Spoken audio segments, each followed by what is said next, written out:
Hey, welcome back to another edition of Open Shutter, and have the pleasure of welcoming Sean Smith on the program, another podcaster on the Yes, program. it's It's always good to chat with people who are in the game, man. So thanks again for taking the time. happy to join you. Glad Yeah, you reached out. Yeah, and yes, I do run a podcast, but it's love not it. photography related. Yeah, I'm a freelance web developer as my day job, yeah. and so my podcast is Website 101 Podcast Website .com. 101. Okay, so people that are into a website. So what's like? You guys talk about like website dev, I guess mostly, right? Well, we do a mix of talking to developers as well Yeah. as owners of websites. So, Mm, we touch on some of the business aspects about why you might want to do something or right. why you might not want to do something. We kind of hit on everything.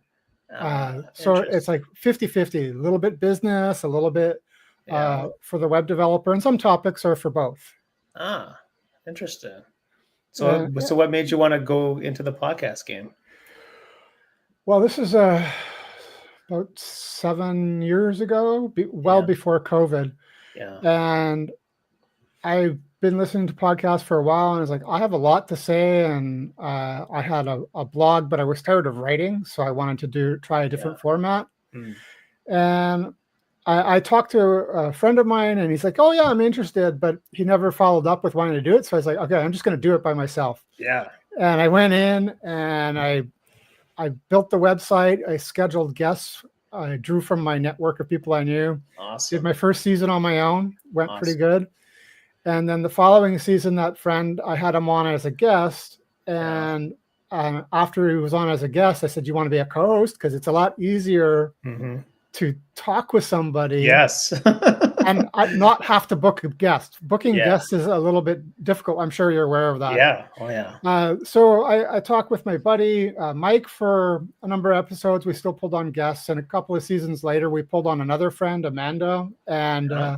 now it's the three of us. And Amazing. we also do live streams on Oh, yeah. YouTube.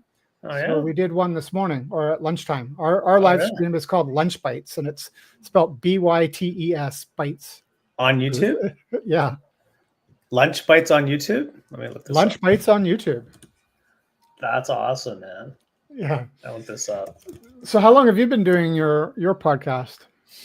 So this podcast originally started during COVID, like when it first started in like April of 2020, and it was just me and two friends came on, and we just talked about like photography and like videography, and we had a couple of friends that came on, joined us time to time, and anyway, those people got busy in like 2022, so it was Right. just me, right? So I'm Now kind it's of just like I'm kind of like in your shoes, right? So I'm like, well, I still want to do it, but I don't really want to talk. I don't really want to talk like by myself. I need like people to talk to. So that's where I got the idea to invite guests on every week, because that's the podcast I like. Like I like podcasts where there's always someone different on, because you always get like a different like experience, right? To get a different like mindset, to get different like stories. So Oh, absolutely. yeah, Guests you just get provide a totally different. unique perspective. Yeah. Oh, you just like the people that you like, you don't know until you ask someone like, oh, so how'd you do this, or how'd you do that, or how'd you start the podcast, or what happened here. Like I think sometimes people are waiting to be asked, right? So Yep. if you provide the platform people to talk about whatever it is that they do, then I think they're more than happy to share. So I mean, I've been pretty surprised about like the majority of people say, yeah, sure, I'll come on and chat. So I mean, that's been pretty good. So I think it's just a matter of taking the initiative to reach out and just see like who's willing to come on, because like everyone's got a story. Like we just chatting offline about like, oh, I'm not a pro photographer. I don't do this full time. It's not really about that. It's more about like the person behind it, like who are you and what do you do, and Okay. like what and like why are you doing it, right? So again, kind of like doing with the podcast, like you don't need to ask permission. You just kind of start it. It's like Yeah. I'm just gonna do it. A podcast really has a low bar to entry.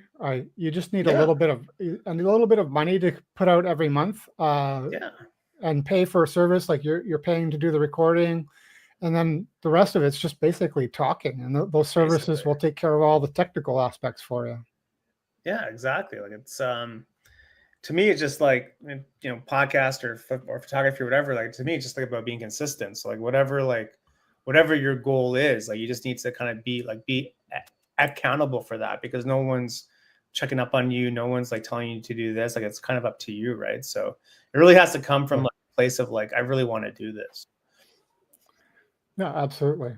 You know, so good, man. Well, it's exciting. It's exciting. It's all you're everywhere, man. You're YouTube, you got the podcast going, you're doing photography. Like, what do you like the most? I guess. Like, what if you had to pick one? Like, do you have a certain favorite? Well, photography is what I do in my free time. Basically, like every weekend, I go out for a walk, and probably most weeks I go at least one time during the weekday. Yeah. And it takes me an hour to get downtown. Like I'm pretty far from downtown Toronto. Yeah. Where are you at? Lawrence and DVP. Okay. So what do you take the subway down or car down? I got to take a bus to the subway and then the subway. So it's like 30 to 35 minutes on the bus to get to Eglinton and then south on Eglinton. So you are in it for the long haul. Oh yeah. I mean, I think it's important to get the reps in. So a few years ago, I decided that I was going to get really serious about street photography. Yeah. And before that, it was something like I liked and I thought I knew what I was doing, but I really didn't. I was just kind of pointing my camera and spray and pray. Yeah. So the way that I feel that I improved the most was intentionally going out every week. And for me, that's being not a fair weather photographer. So I will go out, rain, snow, cold, whatever. Like some of the best photos that you can get are in bad weather. Yeah. And they're the best because most other photographers are staying home where it's comfortable. Yeah. And they're missing those moments. Yeah. So I really like going out in the bad weather. It's you just there's so many opportunities that people don't see and unique moments. Oh man. That's one thing. The other thing is consistency. Yeah. Going out regularly gets you to exercise your eye and your vision and gets you more familiar with your camera. So previously in the past, I didn't go out very often. I'd go out once or twice a month. And my shots, they were all the same. Nothing changed for over years. But a few months after I started going out consistently, like once or twice on the weekend and quite often during the weekday, I got a lot more engagement with my photos, and I was feeling like I had improved a lot. Like I was able to see things that I wasn't able to see before. So, one of my big pieces of advice for anybody wanting to improve, especially at street photography, is just go out and do it with intention. How so? Like, what do you mean by that? Like, is there like... What do I mean by intention? Intention, yeah. So non-intentionally would be going out and kind of just shooting from the hip a lot. Or I still do that. I still shoot from the hip. Yeah. But not just shooting anything that possibly catches your eye rather than trying to think about what makes this a good photo. Right. Like a lot of what I see sometimes that I consider somewhat boring street photography is like people just walking towards the camera on the sidewalk. And it's just a person walking down the street. There's why did you take that shot? I mean, I've done that. I'm guilty of it even to this day. I'll still do that once in a while. But intentionally means like looking for a scene or a moment that tells a story. Yeah. So I was at the CNE, and for listeners not from Toronto, CNE is our annual fair. So there's like rides and it's like basically like a giant carnival. So I was at the CNE on Monday, and one of the shots that I got, or two of the shots that I got, you opened up there you go. So the shot with the bear, love that. that was actually a pretty lucky shot. I amazing. turned around and I saw the bear coming, and I just reached for my camera and just pointed it up, and I got like 2 shots off, and I got one of them really clean with nothing in the sky. So that was a little bit of luck, but it's my favorite shot from the set. Can you scroll through? Because I actually wanted to talk about one of them. No. Scroll down. Yeah, there we go. Scroll through the set. Oh, is this a set? I don't see the carousel. Oh no, it's not a set. The next picture is a set. This one's a set? No, not that one. Oh, or maybe this the one one here? before. Yeah, Yeah, this one here. Okay. Keep going. Yeah. Yeah. Okay, so actually stop here. It's a great shot. Oh, the previous one. So you see the shot of the vendor. I was just taking this scene here. Yeah. Because it's nice and whatever, but another thing that I did with this shot afterwards is you see the couple on the right. Yeah. And that guy is leaning in for a kiss. Mm-hmm. So I cropped in really tight, and I made this one black and white, and I think it's further along in the set, or maybe it's something I'm planning to release tomorrow. Sneak peek. Oh yeah, okay. It didn't fit, but that's what I was talking about. Is you see the scene, and sometimes you can divide it up. Yeah. Is there? Hold on a second.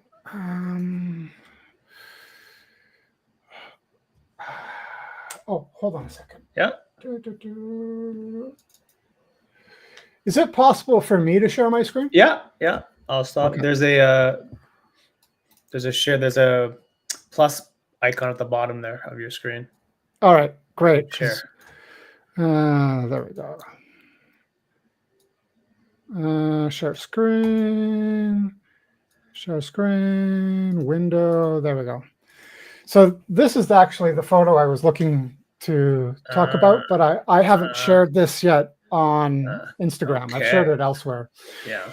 So this is also at the CNE, and I was with my buddy Paul, not you, not me. a different Paul. How dare you? So he's my regular photo buddy. We walk around, we take pictures, and we decided to stop and have an ice cream, and we're sitting on a bench. Right. And this girl and her friend stood up and started taking like selfies, and doing the whole duck thing and whatever. And I pulled out my camera with my 90mm lens, and I started taking pictures. And then Mom came into the shot, and I think that the mom makes the moment. 100%. So there's a story here. It's 3 women. 2 sisters, or maybe a sister or a woman and her cousin or a friend or whatever, and they're just sharing this thing, and all the smiles and whatever. This is the story, and this is what I'm talking about for intention, not just walking down the street and you snap some guy walking by on his way to work. So this is what I mean by intention. Well, this photo really captures the moment too, right? Like it's and so while I got this open, I love that bear shot, man. It's really. I'm actually going to the CNE on Saturday, so you're giving me lots of ideas. I'm gonna copy you, man. Well, I'll tag you though. Eh? Please do. I'm sure you'll get some great shots. I go every year at least once. Yeah. Okay. So this is the crop that I talked about with that other shot in front of the vendor. And it's a really tight crop, but my camera has a 40 megapixel sensor, so I can easily crop tight like this for social medias. It's not a problem. And again, we have a story. It's at night. You can see there's some sort of light or a store or a vendor. Like, we don't necessarily know it's at a fair. And he's leaning in for a kiss. She's turning to give him a kiss. It's this tender moment of love, and that's a story. It's all about paying attention to what's around you, right? So I like that a lot. And then there's so many great shots of the CNA. Like, there's people just everywhere. This guy. You mentioned this one, and I like this that actually one got too. a few comments. Like the guy's on, those giant swings, I know. and he's not in the moment. He's smiling. Yeah. He's spending his time on his phone, which is such a banal, mundane thing to be doing when you're at the fair, supposed to be having fun. And this was one in a series of burst shots. So again, I had pointed my 90 mil lens up at the swing ride, and I was just taking in burst mode multiple shots because I wanted to get the right person or the right expression. Yeah. And this is what I got. Yeah. 100%. So yeah, and if you look closely, he's a little bit soft on his face. The focus is actually right here. Yeah. But with street, sometimes a little soft, it doesn't matter. Well, it's a little bit more real though. I think it's a little bit more authentic. Yeah, yeah. I think it can ruin a shot, but in this case, the story is there, and I feel like his face is sharp enough. And on social, like you're looking at it on a smaller screen while we're recording this, or you're looking at it on your phone, you're not going to notice how it's just a little bit soft. Yeah. No, it's fine. I think it's fine. So, yeah. So many. Anyways, I'm glad you like those. Another, and the bear shot. The bear shot's awesome, man. That's my favorite one. I think so. And that's the one. I think so. Oh, I also like this one. Yeah. I like it. Yeah, yeah. Oh, another thing I try to do when I'm at the CNA, and I wasn't so successful this year, is get shots of people with their giant prizes and things. And this is the only. Oh, there's another one, but this one's kind of like, I like it for the crowd and stuff, but I didn't get enough of these guys. And then, the cliche shot at Blue Hour of the Ferris wheel, but I mean, you got to do that, right? You have to. It's the law. You have to do that. Yeah, when you're shooting. This is before Blue Hour, and this is me. I've started experimenting with trying to process things a little bit with a vintage look. Yeah. So I created a preset for myself that I'm tweaking, and I applied that preset to this and played with it a little bit. Yeah. Not sure if it's there yet, but I like the scene because you got circles repeating, interesting sky, and it kind of does have that 70s faded look to it. Yeah. Interesting. When do you feel to take a picture black and white? Okay. I normally shoot and process in black and white, probably 85 or 90% of my shots. Oh yeah. You don't convert it from color to black and white? You shoot in black and white? No, I do convert. Yeah. I shoot raw, so and color. Yeah. But I convert 90% of black and white because most of my street I like to do in black and white because then it focuses the viewer more on the person and the scene that's there. When I process in color, it's when color is a bigger part of the story. Yeah. So things like Pride or Caravana, all of those will be typically black and white or color. Yeah. Now, if you scroll down, this is my Instagram. Yes. I believe so. This is my new Instagram account I created for street only. And this one, I'm only going to publish black and white shots. Okay. If you go to my original Instagram, it's now color only. Yeah. But in the past, it was a mix of color and black and white. And the color account, you can see it's not just street. There's a lot of other shots like this abstract look up shot, and then a shot at the beach. There'll probably further down, you might see some wildlife because I occasionally go to High Park. Yeah. And there's a dragonfly. That dragonfly was shot at High Park. Oh. So you see the shot right in the middle right now? That's another moment. Yeah. Like I saw as I forget where I shot this, It might have been in Kensington Market. I Right. think it is. But I saw this couple with the umbrella, and they're standing in there really tight. They've got their takeout. Like, how could you not take this shot? Mm. It's another one of those moments that just speaks to you. Mm. Yeah. So you're always ready to go. Like the camera's always ready to go. Well, yeah, 100%. Like it's not in the bag kind of thing, you know? Only when I'm at the end of the day and I'm too tired to shoot and my memory card is loaded up and I just want to go home. Yeah. Yeah, Like it's tough. Yeah. I take a lot of shots on the subway and the bus also. No kidding, eh? Like when you're out, if you see the moment, shoot it. Yeah. And my friend Paul, he gave me a hard time a few weeks ago because on our way home, I often put my cameras in the bag on the way home, and it's like why are you putting your camera in your bag? You might miss something. I was like, because I'm done. I got enough shots already. But at the beginning of the day, I always have the camera out as soon as I get on the bus or whatever. Has there ever been a time where you don't get anything? Yeah. What do you do? Weep. That doesn't mean I'm not taking shots. Yeah. I still take shots, but I'll get home and I'll evaluate them, and now I'm not happy with it. Yeah. So I typically aim for a keeper rate of 1 to 3%. Oh yeah, you got a high bar, eh? Well, I aim for 1 to 3%, but I tend to keep closer to 4 or 5. I actually want to cull more. Less is more kind of thing. Yes. Interesting. So, part of that is just if you share every shot that is good or okay, there's a lot of, it waters down the quality of your feed. Right.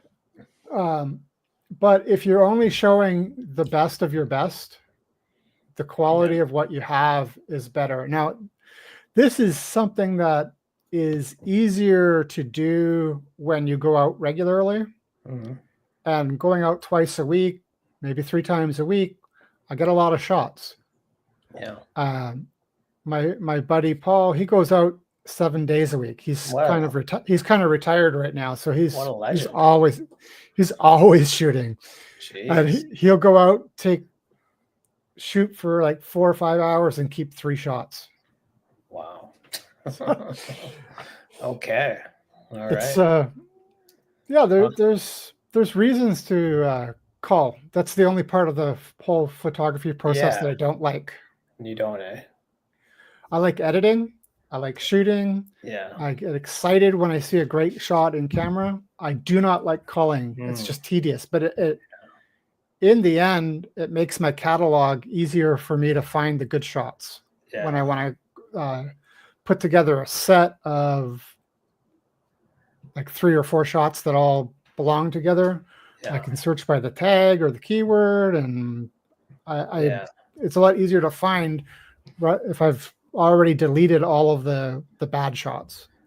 Yeah, it's tough. So it's tough sometimes to pick like the shots you love, because sometimes you think that you like a lot. Like sometimes you need space. Like after you shoot, like you need a little bit of space after because you're too emotionally involved. Like it's too fresh. Right? Oh, 100%. I agree. Like when I get home, I just put my camera down and I go watch some TV or eat or something. I don't even look at my pictures on the computer until the next day. Yeah. You need that space, right? I need some time and distance, and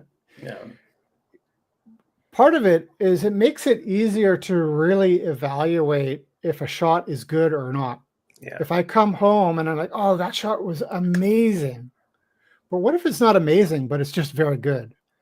Well, it's different when you see it on a big screen versus But if you're emotionally invested in the shot the day you took it and you take a look at it right away, you might not see the flaws or why it's not as good as you think it is. So I'm a little bit slower with my culling. So I'll come home Yeah. with a couple 100, 400 shots, whatever. And it takes me 2 or 3 days to go through all of them. Mm. So the first day I go through some and I get enough to share. And then the next day I go through some more and share. I just can't go through all of them at the same time. Like, Yeah. What is your process? Yeah, I usually take some time after. I mean, to me, it's like I try not to shoot 400 photos. Like if I'm going to CNE on Saturday, I'm gonna try to take maybe a maximum of a couple hundred, maybe max. Like I'm trying, like kind of going by like your approach, like really with intention, right? Like really Yeah. kind of, I'm almost pretending that I'm shooting with film, and I only have like 36 shots on me. So like when you shoot with film, you really gotta say, is this really worth it? Like, do I really have to?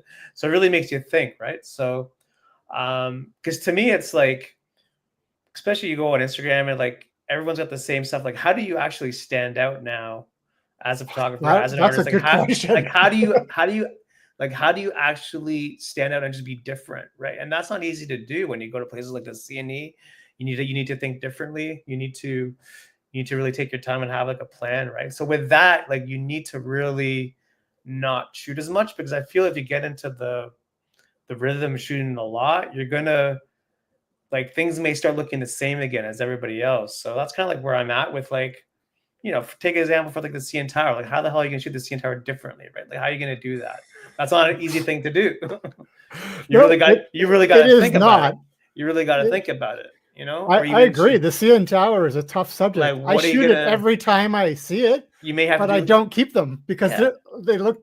I've already got shots like that, and they look the same as everybody else's shots. That's what I mean. Like you may have to do like the edge walk and shoot it from up there. Like who knows, right? Like it's just like how are you going to be different? Like I think that's the sign of like a good artist, a good photographer, a good creator. Like how do you become different and like not chase the trend and not chase like the validation and kind of be your own artist kind of thing. So that's kind of where I'm at. Like it's just like, well, how am I going to do this differently, right? So yeah, I think how are you going to be different is a great idea. And for me, one of the ways that I do it is through the editing process. I don't use commercially available presets or anything like that. I went through and I created a number of different presets for different scenarios, and I edit and tweak them and fine tune them over time. Yeah.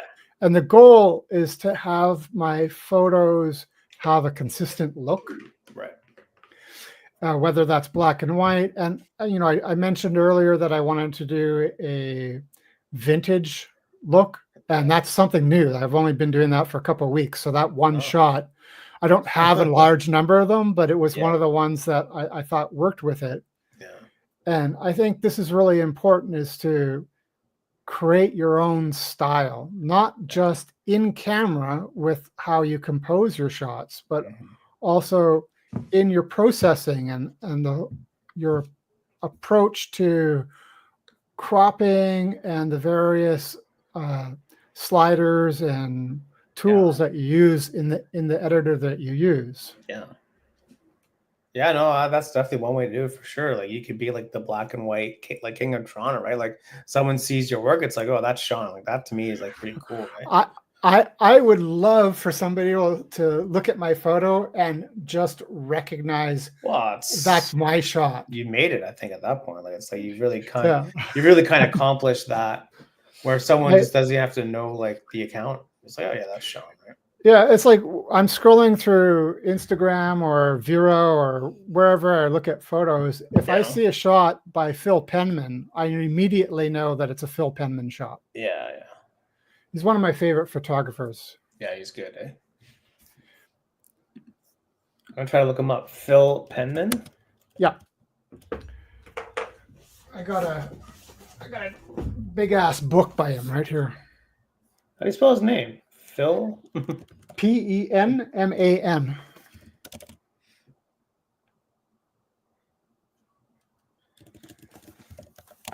Let's see here. Let's see.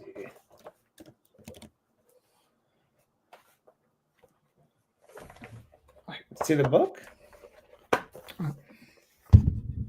Where'd you get that from? Amazon. Oh, yeah? Would you ever do a book like that? You mean make a book? Yeah. It's on my to-do list. I made a zine for myself that I distributed to friends and family. Oh, that's cool. How was that process? It was very manual. Yeah. So I used a service called, what did I use?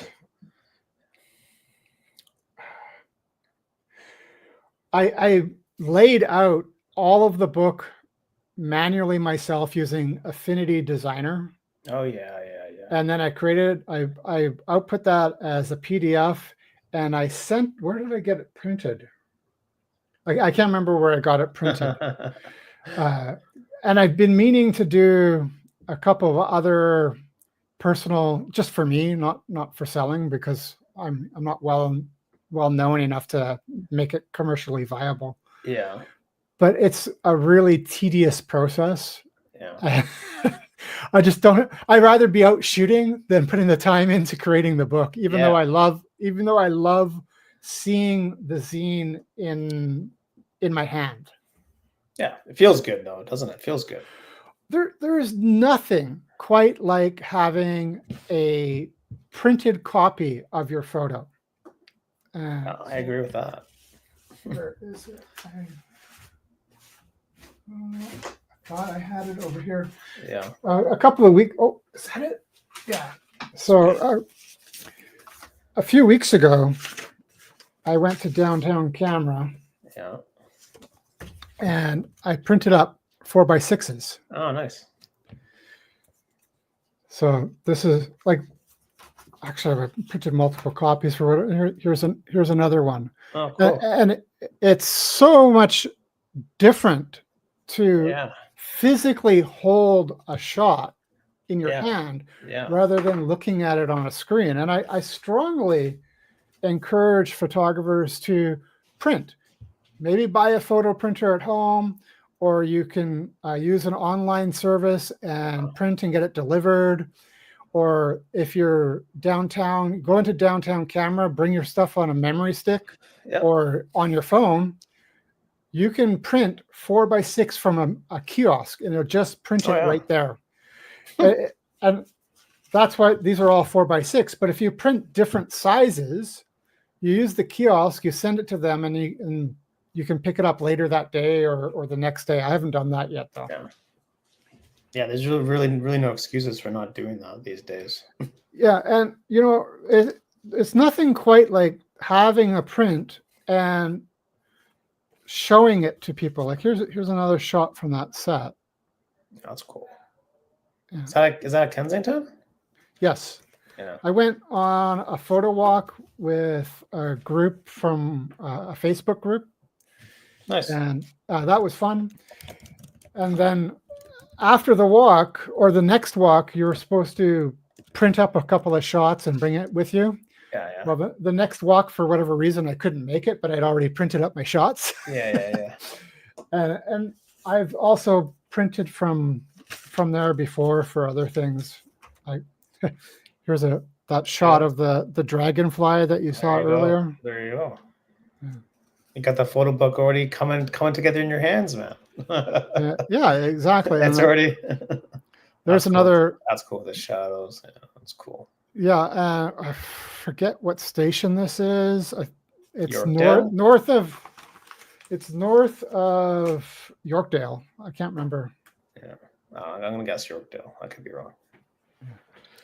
So yeah, it's good, man. It's all about just kind of like just seeing your work. Like I just feel like we're just too used to looking at stuff through screens. Like we don't really take advantage of seeing stuff like art gallery or photo gallery or whatnot, right?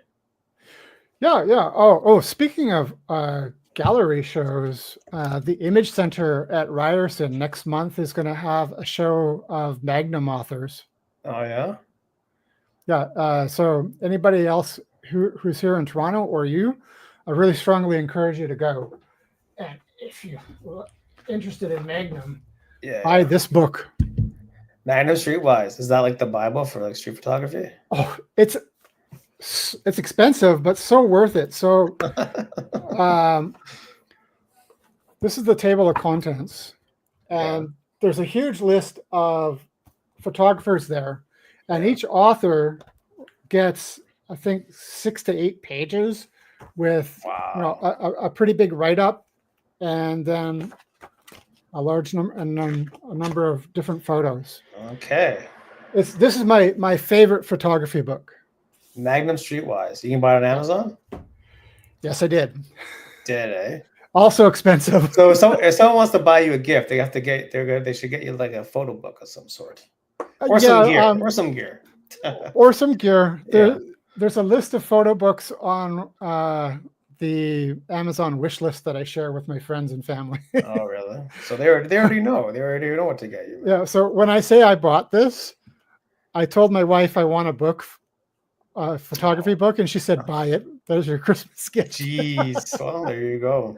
This is the best gift. I got to buy it myself. Wow. So have you looked through the whole thing? Oh yeah. Yeah. Yeah. Yep. Who's like the best in there, you think? Oh, it's been a while since I looked at it. Think of a random name. Let's take a look at the table. The best of the best. The top 1% of the top 1%. Elliot Erwitt. I liked him a lot. Martin Parr, Trent Park. Right. I like Bruce Gildern's photography, but I don't like the way he gets his shots. Why? How come? What does he do? Uses a flash, and he's like pops up. You should watch a video of it. Like it's really. He uses a flash for street. Yeah, no, a flash for street is fine, but the way he does it is like he's like jumps in and puts the camera right in front of somebody's face and pops it off. And they got this like expression on themselves. Yeah, and this was all done in the 70s and 80s, and I think it was a lot easier to get away with something like that. I can't imagine doing that now. You'd probably get yourself shot or like assaulted for doing that. Yeah, you would have to ask if you're going to do that. Well, there's always that debate, right? You can use a long lens and be like a sniper and just like snipe people off, or if you want to get really close, then yeah, you would have to ask permission. And there's something to be said for a long lens, but the flash, it gives it a unique look. Yeah, and it's you should really check out his stuff. But the thing that really draws me to Bruce Gildern stuff is the up close and personal. And for myself, when I shoot, I typically use a wider lens. I don't use the flash like that, but I do use a wide lens and I get up close. And so when I refer to my best street photography, it's up close and personal, less environmental. Yeah, these people's expressions are funny. Yeah, like and so the bottom right, you can see it. That's a shot of Bruce Gildern doing a shot. Yeah, I gotcha. Wow, look at that. Eh? He's got balls, eh? Yeah.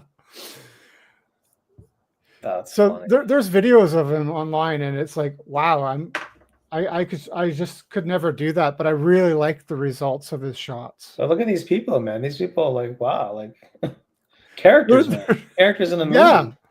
Yeah, exactly. And a lot of that is the shock and surprise, as well as what the flash does to the face up that close. Right. Wild. Yeah, you couldn't do that these days. No, you'd be asking for a fight or something. The 70s and 80s, but like, there he is. She's like, don't take me. Oh my God, that's funny. Well, so you want to be different. That's going to be different.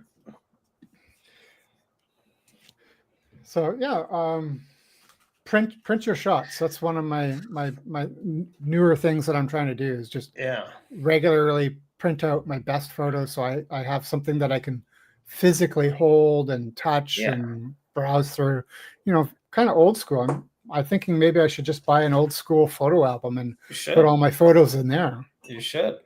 I think it also just is a great way to make like projects for yourself and just really, speaking with intention. Like you go out intention, you need like 6 shots for like a photo project, for like a photo essay. It really kind of like puts you in focus, because that's what you need. Yeah, that's a cool idea, doing like a photo essay. That's not anything I've tried, but I think it's something that would be fun to do. Come up with a topic. Yeah, And, like just dive into like something that you're really like curious about in the city, and just get like a real story out of it, you know? have you done that at all? No. But I would like to. I don't know. Like to me, it's like I think that's one way of being different is really kind of going deeper with like what you're trying to show people. You know, like try to get some sort of like maybe debate going, maybe get people like a call to action or something. Like create some sort of like movement with like the viewer instead of them just kind of like scrolling by, right? I think that is like Right. that's just going to like the next level. But I think you'd also have to be very like passionate, also like very curious about it too, like something that you're really kind of interested in and want to like learn more about something in the city. I don't know, right? Like, Do you have any photography projects that not necessarily in the city?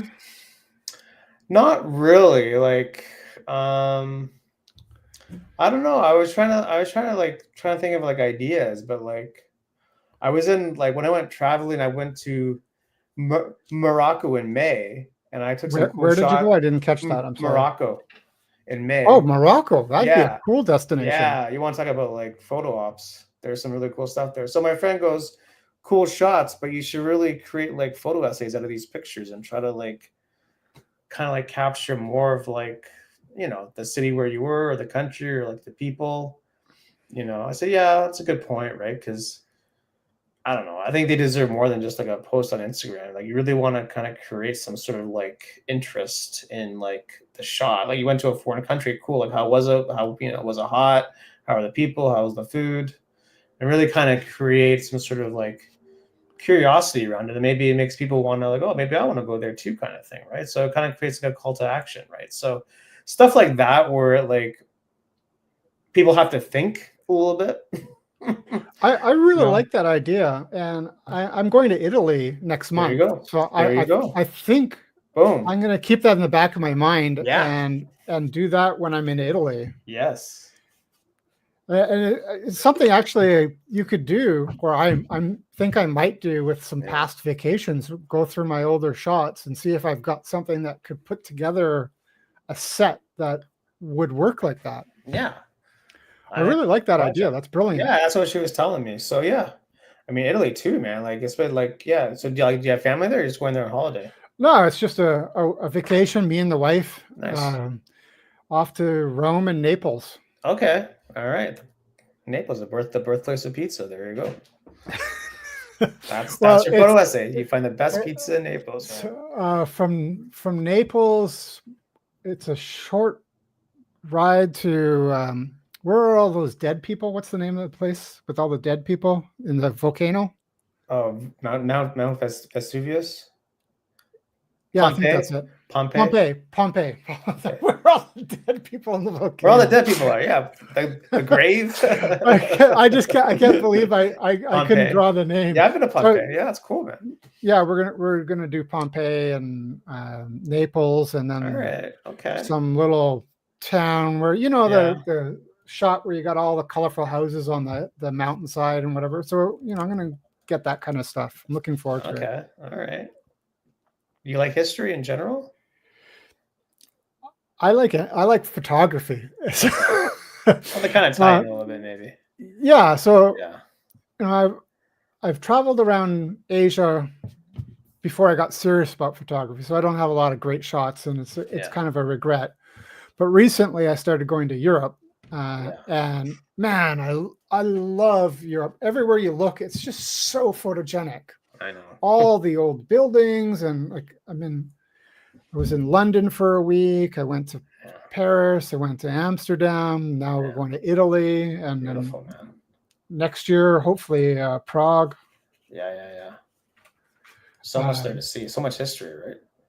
Yeah, and I don't know if it's just because North America, we don't have a lot of that old architecture so when I'm there, it feels so interesting and unique. Yeah. Maybe Europeans come to Canada or the United States and they look at all our boring boxes and they They think, laugh yeah, at this us. is interesting. No, I Probably don't think it's no, interesting. I mean, they laugh. They go, "You think that's old? Wait till you come over here." Yeah, Um, exactly.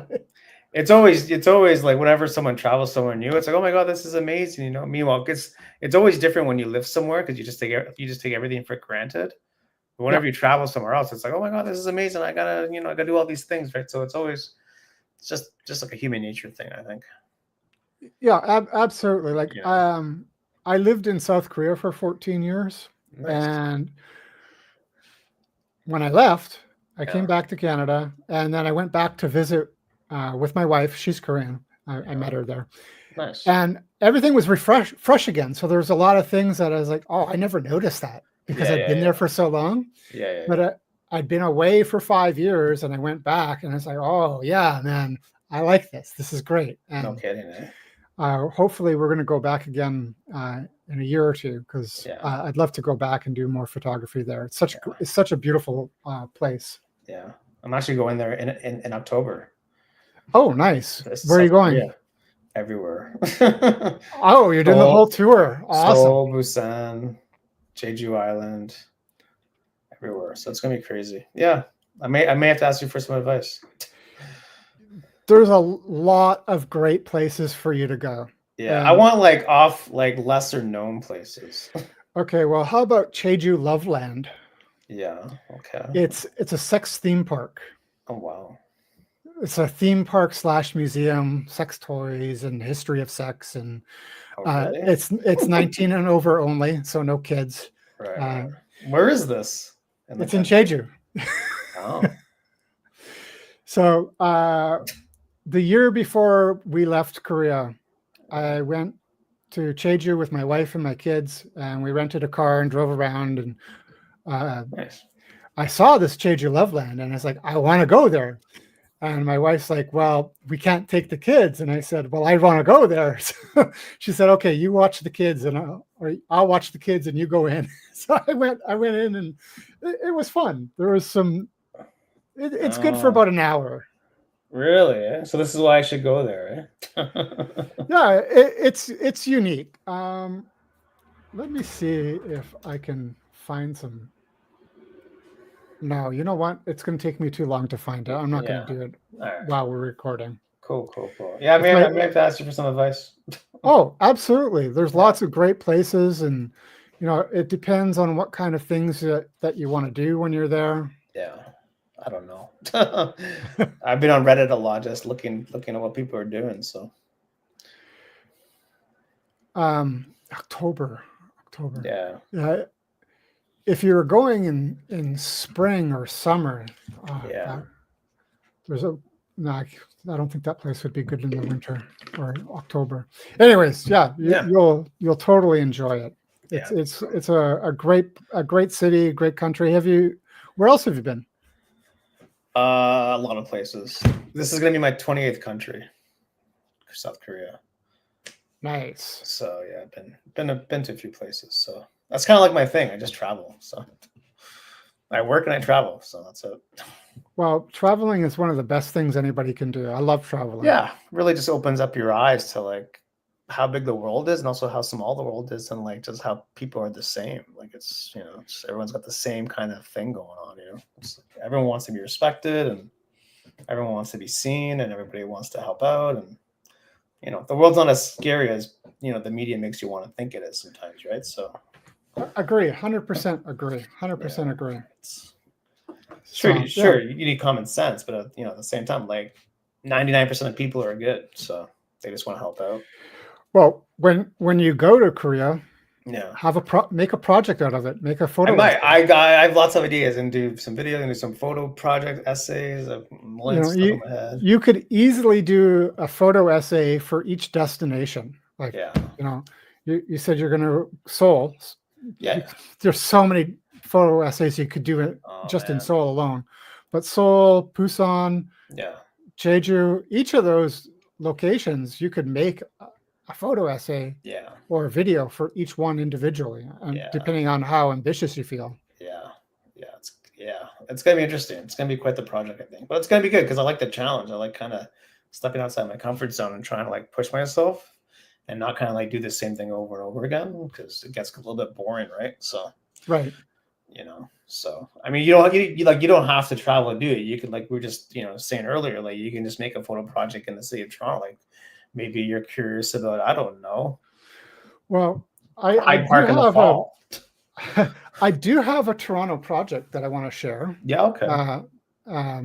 It's a website, and I'm going to share my Okay. screen. All right. Share screen, window. There we go. So that's yeah. I made a website, and the goal, I'm not done yet, is to Okay. get photography of every subway station. Ah, interesting. So So what do you have on there so far? So stations A to Z, line 1, line 2, line 4. I don't have line 3 because it was closed before I started the project. Oh yeah. So if I go to A to Z listing, you can see everything. Really? Eh? Yeah. So this one, I have some photography, but I haven't done it yet. But you can see here, actually, the best stations in Toronto, the most appealing stations, are on the North Extension. Up Yes, here. I agree. These stations are all absolutely stunning and beautiful and interesting, unlike the brutalist architecture of original line 1 and line 2. Yeah. I think Shepherd West is where I got that shot that I showed you earlier. Oh yeah. I think it's Shepherd West. Yes, it is. There we go. Shepherd West. Shout out Shepherd West. And this one is not just like the cool circle here, but you can see the hoodie guy is reflected, and it's a double reflection. Sick. There's another reflection in the window across the aisle. Yeah, that's a good get, man. Like, when I saw that, I was just like, you gotta print that one. God. You gotta print that one out. Eh? Oh, it's on my to print list, but not printing 4x6. I want to print it larger. Yeah, that's gotta be framed and hung, man. So yeah. So what's like the goal with this? Is it just for you? It's just for me. I was bored one day, and it's like, I want to make a website. My day job, I just wanted to make one for myself. Right. Yeah. Well, you always got to make stuff for yourself, right? And so, other transit, streetcars, ferries, Billy Bishop Airport. Whoa, you're doing everything? Yeah, I'm going to do Pearson also. Really? So Billy Bishop, I got these shots at Doors Open a couple of years ago. Oh yeah. So that was what a great opportunity. Oh, cool, man. So yeah, that's cool. It could be a lot of value to that. I hope so. Some of the stations are a little bit boring, and some I need to reshoot just because I didn't get great shots, and I've kind of changed the way I work with it. Yeah. And so my newer photography on this project is using my 9mm ultra wide lens. Yeah. It's such a fun lens. It's the, what is it? TT Artisan 9mm 0D. No, Laowa 9mm 0D. And so full frame would be 13.5 millimeters. Yeah. Interesting. Yeah. So yeah, I do a lot of stuff. I just like photography. Well, kind of, again, like I said earlier, like it just kind of keeps you like out of your comfort zone. Just kind of keeps you challenged, right? Yeah, exactly. Focused. Like, who else is doing that kind of thing? Like taking like photos of every station. Like, probably not anybody else, right? This is inspired by this guy out of London, England. Yeah. Has shot every subway station there, and his website is called Tube Mapper because London calls it the Tube, right? So I called my website TTC Mapper because I was like, I'm inspired by this guy. You guys should collab. I hit him up a few times on socials when I started, but he didn't respond to me. So he's really, really, really popular and busy.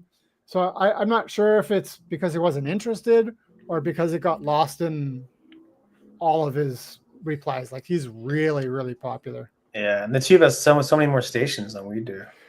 Yeah, and their stations are so much more interesting. Yeah, true that. Like True that. you, all the brutalist architecture Yeah, on line 1 and line 2 is like it's so just sucking. unfinished concrete everywhere. It's Yeah, like another one. another They all one. look the Another one. same. They put all the good stuff on the new line. The Yeah, fourth and one. then if the Eglinton Crosstown ever opens, Huh. at Sometime least this century.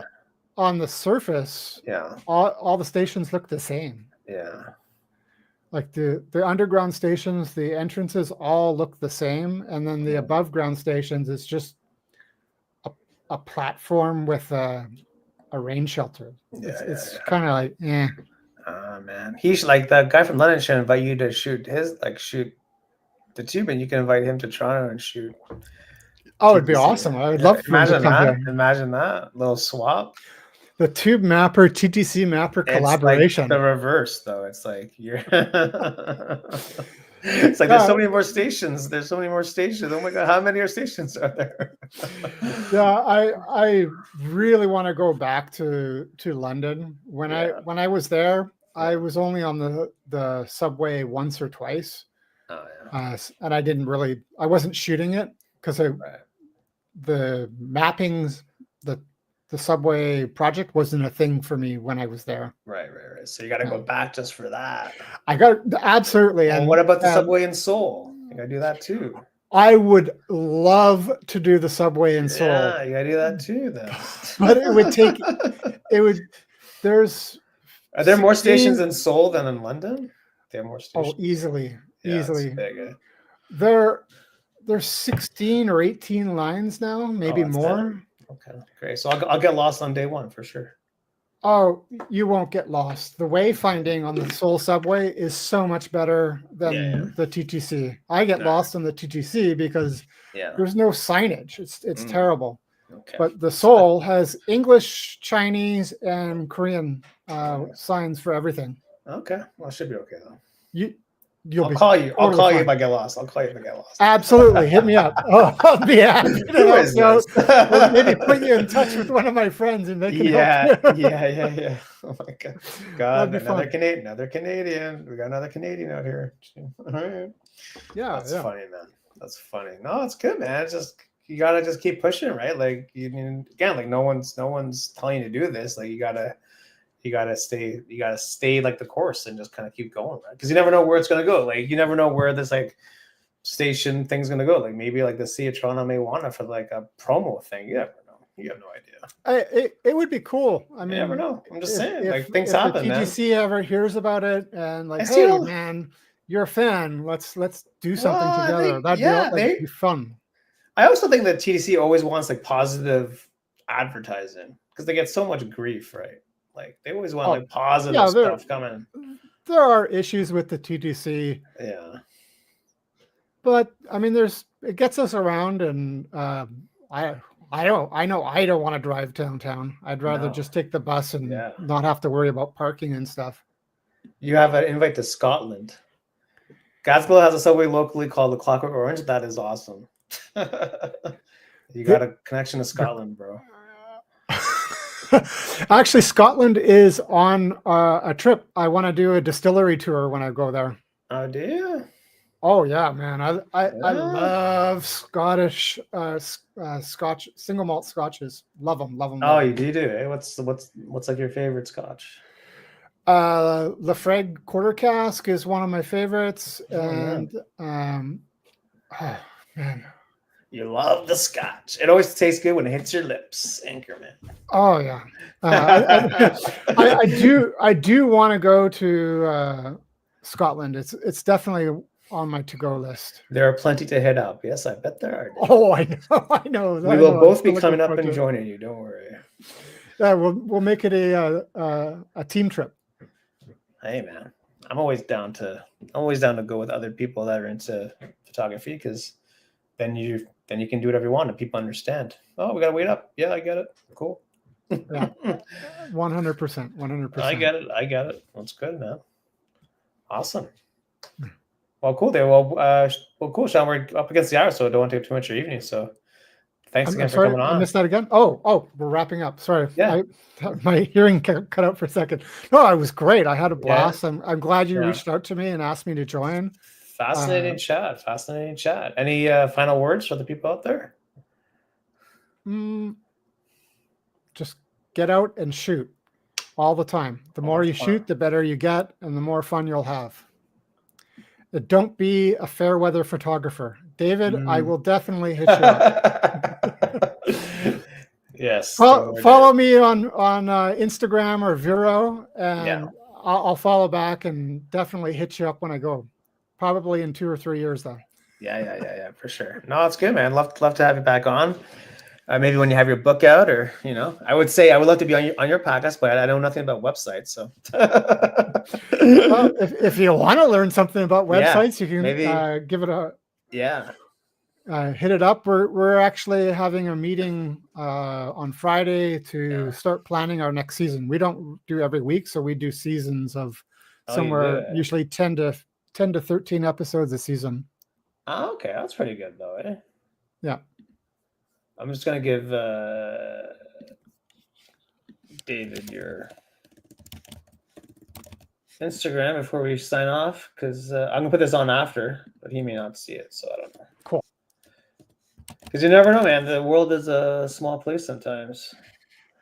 Yeah, and honestly, if you come to Toronto, I'm happy to show you around. So I know we'll wrap up. Just give me another minute here. Yeah, for sure. When I was in London, I did a photography workshop with, I lost his name right now, Brian Duckett.